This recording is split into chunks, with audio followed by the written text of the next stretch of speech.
Good afternoon everyone, সবাই কেমন আছো? আজকের দিনটা সবাই জানো, আজকে মকর সংক্রান্তি। তো আমার পরিবারের তরফ থেকে সবাইকে জানাই মকর সংক্রান্তির শুভেচ্ছা। তো আজকের দিনে প্রত্যেকটা মানুষের বাড়িতেই তোমার পিঠা পুলি পায়েস পাটিসাপটা সবই হয়। তো আমিও চেষ্টা করছি যে পাটিসাপটা করার। তো চলো দেখাই কিভাবে পাটিসাপটার যে ব্যাটারটা তৈরি হয় সেটা আমি কিভাবে করি। তো মেনলি আমি করি ময়দা আর সুজি দিয়ে। কারণটা হলো ময়দাটা একটু নরম হয়, আর আমাদের বাড়িতে একটু নরমটা খেতে সবাই পছন্দ করে। আর চাল গুঁড়োটা মেনলি চাল গুঁড়ো দিয়েই হয়। তো চাল গুঁড়োটা দিয়ে করা হয় না কারণ ফেটেও যায় এবং পরে না খুব শক্ত হয়ে যায়, তো রেখে খেতে গেলে একটু অসুবিধাই হয়। কিন্তু ময়দাটা দিয়ে করলে সেরকম কোনো প্রবলেম হয় না। তো এখানে আমি 1 কেজির মতন ময়দা নিয়েছি, তাও আমি বাটিটা নিয়ে নিয়েছি। এখানে 1 কেজি ময়দা আছে আর 500-র মতন আছে সুজি। এই যে দেখতেই পাচ্ছ, এটা ভরে আমি এখন নিয়ে নিচ্ছি ময়দা।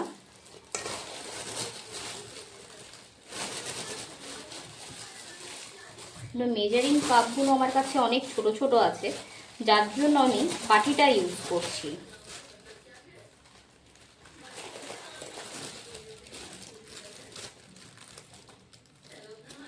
দু বাটির মতন ময়দা দিচ্ছি। সবাই দেখতেই পাচ্ছ, 2 বাটির মতন ময়দা নিলাম। আর এবার 1 বাটি ভরে নেব সুজি, মানে অনুপাতটা হবে 2:1। ঠিক আছে, কারণ যতটা আমরা ময়দা নেব তার থেকে 1 কাপ কম নেব সুজিটা, কারণ বেশি সুজি পড়লে একটু ক্রিস্পি টাইপের হয়ে যায়।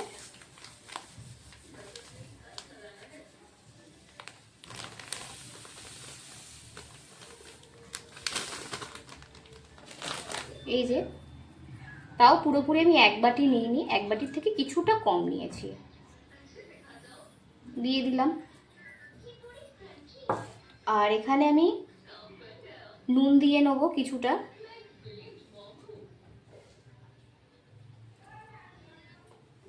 একটু মিশিয়ে নিচ্ছি ভালো করে।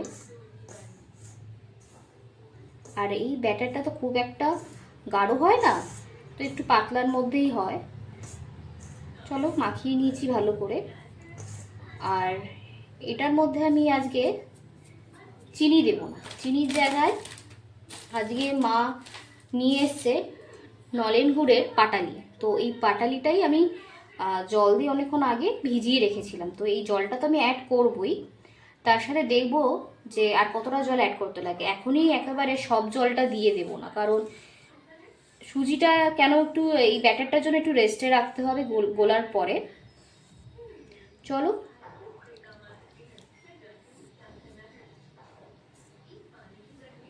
এই যে পুরোটাই দিয়ে দিলাম, দেখতে পাচ্ছ। তাও দেখতে হবে মিষ্টির পরিমাণটা কতটা হয়েছে পুরোপুরি হয়ে যাওয়ার পরে। পুরোটাই কিন্তু দিয়ে দিলাম। এখানে মোট 1.5 খানা পাটালি ছিল, ঠিক আছে, বেশ বড় সাইজের।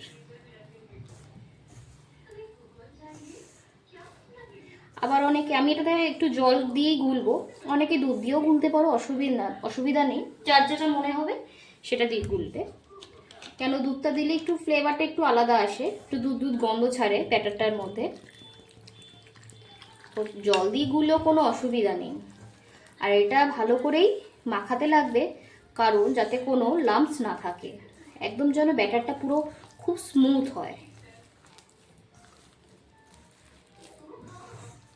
দেখে বুঝতেই পারছো আরও জল লাগবে, এর মধ্যে অ্যাড করতে হবে জল আমাদেরকে। তো ততক্ষণ আমি এটা গুলতে থাকি আর তোমরা সাথে থাকো, কারণ এটাতে আরও একটু জল লাগবে। জলটা দিয়ে পুরো ব্যাটারটা গুলিয়ে আমি আবার ফিরে আসছি। সবাই দেখতেই পাচ্ছেন, এই যে ব্যাটারটা আমার গোলা হয়ে গেছে। তো কোনো সেরকম লাম্পস আর নেই এর মধ্যে। তো এটাকে একটু রেস্টে রাখবো। তাও একটু ঠিক আছে এটা, কেন যেহেতু সুজিটা দিয়েছি একটু ফুলবে, এটা রেস্টে থাকুক। আর একটু ফুললে ওখানে আমি কিছুটা জল রেডি করেই রেখেছি আবার। তো সেই জলটা এর মধ্যে আবার মিক্স করে করা শুরু করবো। এটা ততক্ষণ রেস্টে থাকুক। আর এখানে আমি যে ক্ষীর বা সন্দেশ যেটা হয়, যেটাই পুরে দেওয়া হয়, সেটার জন্য এবার আমি এটা রেডি করব। তো এখানে আছে এটা মাওয়া নিয়ে এসছে, সবটাই দিয়ে দিচ্ছি এটার মধ্যে। আর এখানে রয়েছে মাখা সন্দেশ, যেটা এখন দেবো না, যেটা রেডি হয়ে যাওয়ার পর তারপর দেব। আর এই মাওয়াটাকে এখন আমি দুধ দিয়ে একটু মিক্স করব, মিক্স করে তারপরে গ্যাসে বসিয়ে জিনিসটাকে ভালো করে ফোটাতে হবে, যাতে বেশ ক্ষীরের মতন হয়ে যায়। হয়ে যাওয়ার পরেই মাখা সন্দেশটাকে এর মধ্যে দিয়ে দেব। হাফটা দিলাম, হাফটা থাকুক, আগে গ্যাসে বসাই দেখি কতটা লাগে, তারপর আবার দেখাচ্ছি আপনাদেরকে। যে গ্যাসের এখানে এসে গেছি, এবার এটাকে বসাই ক্ষীর করব বলে।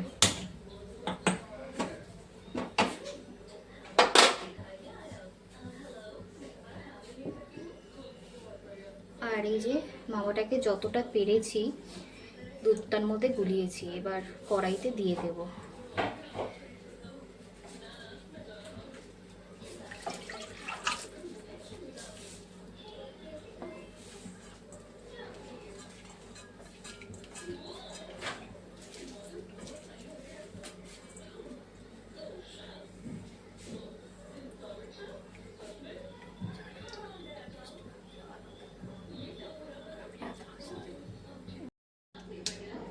এই যে এটাকে ভালো করে এবার একটু নাড়িয়ে চাড়িয়ে নিতে হবে। একটু আঁচটা সেমেই রেখেছি, কারণ কিছু কিছু মাওয়া এখন একটু গোটা গোটা দানা দানা রয়েছে, যাতে ভালো করে মিশে যায় দুধটার সাথে, যার জন্য এটাকে কন্টিনিউ একটু নাড়াচ্ছি। আর খুন্তির সাহায্যে ওটা চেষ্টা করছি যাতে মাওয়াগুলো দুধের সাথে মিশে যায় এইভাবে করতে করতে।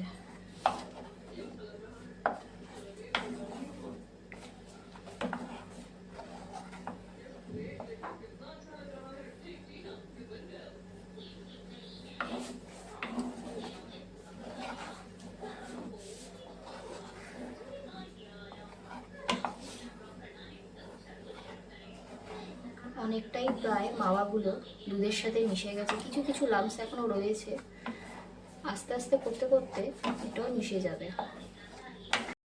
এর মধ্যে কিছুটা আবার পাটালি দিয়ে দিয়েছি, দেখতেই পাচ্ছ রঙটা একটু লালচে হয়ে গেছে, আর আগের থেকে অনেকটাই গাঢ় হয়েছে জিনিসটা, কিন্তু এটাকে আরও গাঢ় করতে হবে, পুরো মাখা মাখা, যাতে মাখা সন্দেশের মতন হয়। চলো এটা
দেখতেই পাচ্ছ যে এইভাবে স্লোলি স্লোলি করতে করতে কতটা গাঢ় হয়ে গেছে মাওয়াটা আর দুধটা।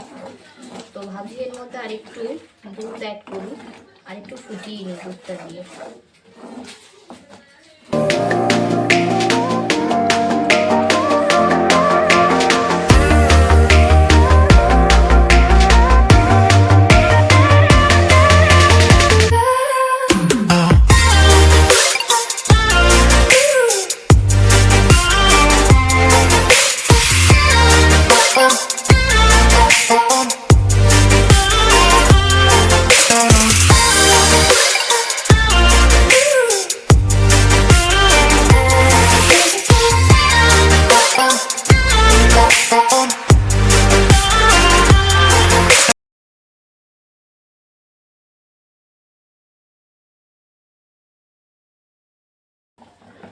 দেখতেই পেলে দুধটা দিয়ে দিয়েছি।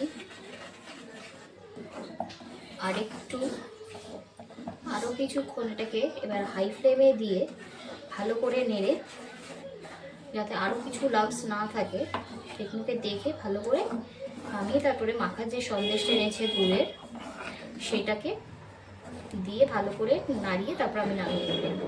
তো রেডি হয়ে যাবে আমাদের পাটিসাপটার জন্য ক্ষীর।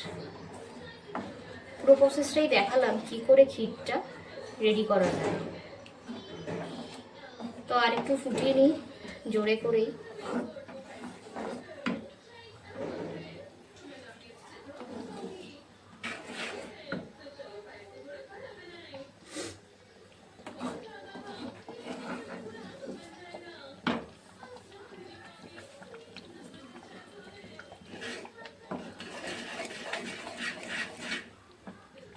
আমি কিন্তু এর মধ্যে কোনো রকম চালের গুঁড়ি ইউজ করিনি, দেখতেই পেয়েছো, শুধু দুধ আর মাওয়া দিয়েই আর কিছুটা ওই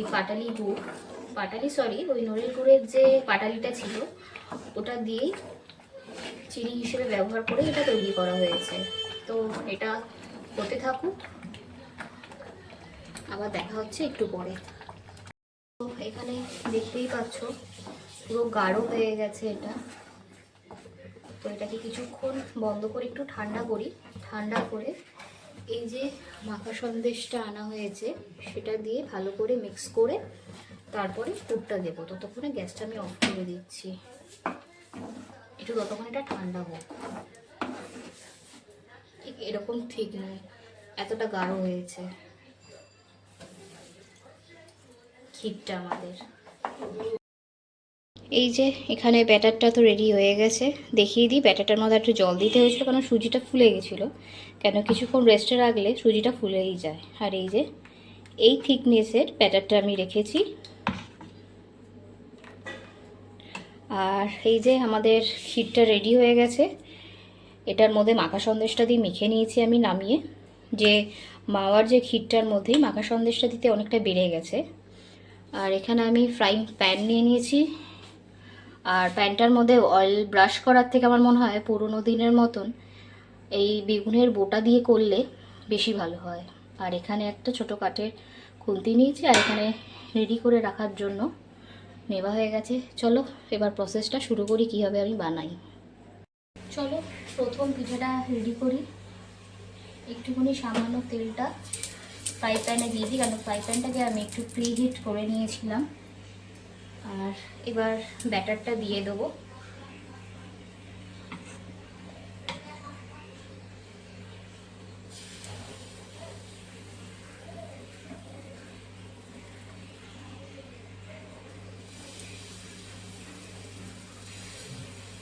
দিয়ে ভালো করে এরকম ছড়িয়ে দিচ্ছি।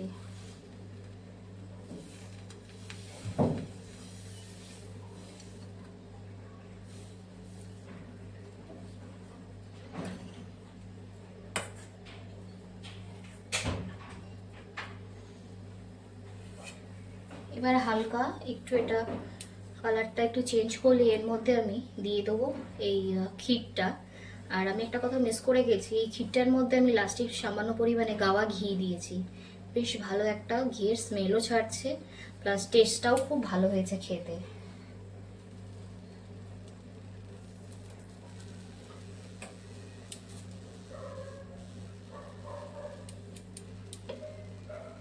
দেখতেই পেলে কতটা পরিমাণে ক্ষীরটা দিলাম।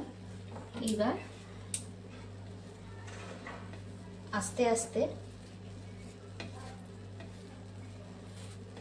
এই যে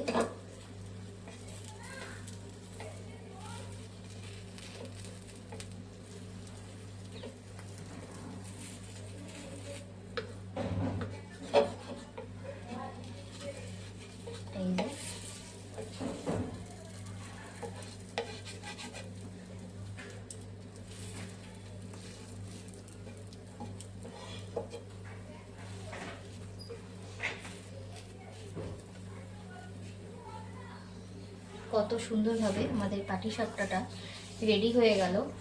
আর এখানে আমি আর একটু এটাকে ভালো করে ভেজে নেব।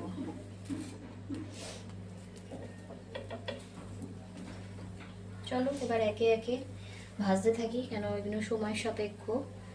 আবার পরে দেখা হচ্ছে। চলো আরেকবার তোমাদের করে দেখাই যে আমি কিভাবে করছি।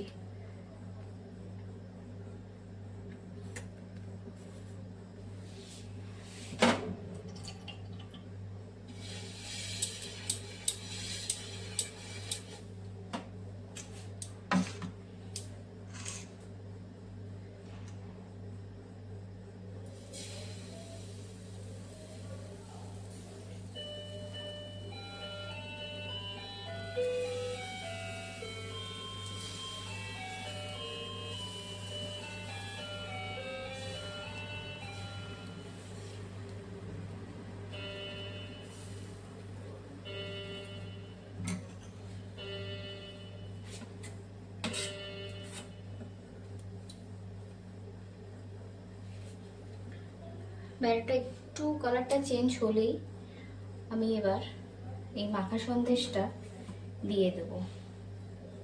ঠিক এতটা পরিমাণেই দেবো যাতে লম্বা করে দিতে পারি, আর প্রথম থেকে যেন শেষ পর্যন্ত খাওয়ার সময় যেন পাওয়া যায়, মুখের মধ্যে যেন পড়ে, তাতে স্বাদটা আরও বাড়ে। আমার তো এইভাবে বেশি করে পুর দিয়েই খেতে ভালো লাগে পাটিসাপটাটা।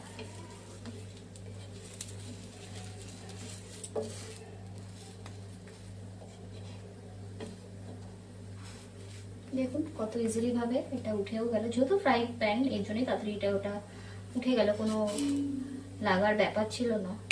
আর একটুখানি গায়ের মধ্যে সাদা তেল আর একটু ঘি দিয়ে দিলাম। আমি পরে এই তেলটার মধ্যে ঘি অ্যাড করেছি যাতে একটু ভালো স্মেল ছাড়ে গাওয়া ঘিয়ের। একটু ফ্লেমটা হাই করে একটু ভালো লাল করে দু পিঠ ভেজে নেবো, কারণ ভেতরটা তো অলরেডি ভালো করেই হয়ে গেছে। একটু চেপে চেপে দেবো যাতে যে ক্ষীরটা রয়েছে সেটা স্প্রেড হয়ে যায়, এক জায়গায় যাতে জমে না থাকে, যেহেতু মাঝখান করে দিয়েছিলাম শেষ মাথায়।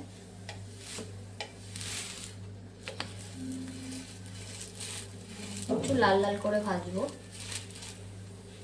আর এটা অনেকটাই সফট হয় যেহেতু চাল গুঁড়িটা নেই। চাল গুঁড়িটা দিলে মেনলি গায়ের মধ্যে যে ফুটো ফুটোটা থাকে সেটা হয়, যেহেতু এটা ময়দার সেটা হবে না এটা এই পাটিসাপটার মধ্যে। আর মেনলি চাল গুঁড়া দিয়েই করা হয়, চাল গুঁড়ো আর কিছুটা পরিমাণে সুজি দিয়ে।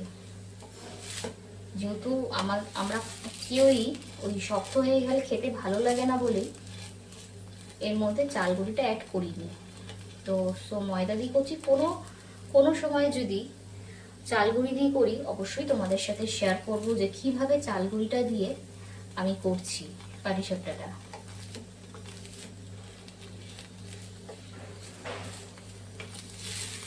তো তোমাদের সাথে কথা বলতে বলতে হয়েই গেছে আমার পাটিসাপটা রেডি। এবার আমি তুলে নিচ্ছি প্যানের থেকে। তো দেখতেই পাচ্ছ করতে করতে এখানে এতগুলো রেডি হয়ে গেছে, আর এখনও মাখা সন্দেশ এতটা, আর এখনও ব্যাটার প্রচুর রয়েছে, করতে সময় লাগবে। তো এতটা পর্যন্ত দেখালাম, এবার বাদ বাকিটা দেখাবো পুরোটা কমপ্লিট হয়ে যাবার পরে। ফাইনালি কমপ্লিট হলো। শুধু এই কটা নয়, আসলে আমি ভাজতে ভাজতেই মাকে বললাম যে তুমি মামার বাড়ি আর বিবা মাসির বাড়িতে একটু গিয়ে দিয়ে আসো, কারণ গরম গরমটা খেতে খুব ভালোই লাগে। যেহেতু ক্ষীরটা জমে গেলে যেমন একটা আলাদা টেস্ট লাগে, আবার ঠান্ডা হয়ে গেলে আরেক রকমের টেস্ট লাগে। তো তার জন্যই ওদেরকে পাঠিয়ে দেওয়া হয়েছে, মা গেছে। আর এই কটা রয়েছে এবার আমাদের ঘরের জন্য, আর ভাবছি আমার দাদাকে দেবো, কারণ আমার দাদা এটা খেতে খুব ভালোবাসে। তো যাই হোক, ভিডিওটা আজকে এই পর্যন্তই করলাম। সবাই ভালো থাকবেন, সুস্থ থাকবেন। আর কে কোন পিঠে আজকে করে খেয়েছেন অবশ্যই কমেন্ট বক্সে জানাবেন আমাকে। আর আমাদের চ্যানেলটাকে অবশ্যই সাবস্ক্রাইব করে দেবেন, আর ভিডিওটাকে লাইক কমেন্ট শেয়ার করে দেবেন।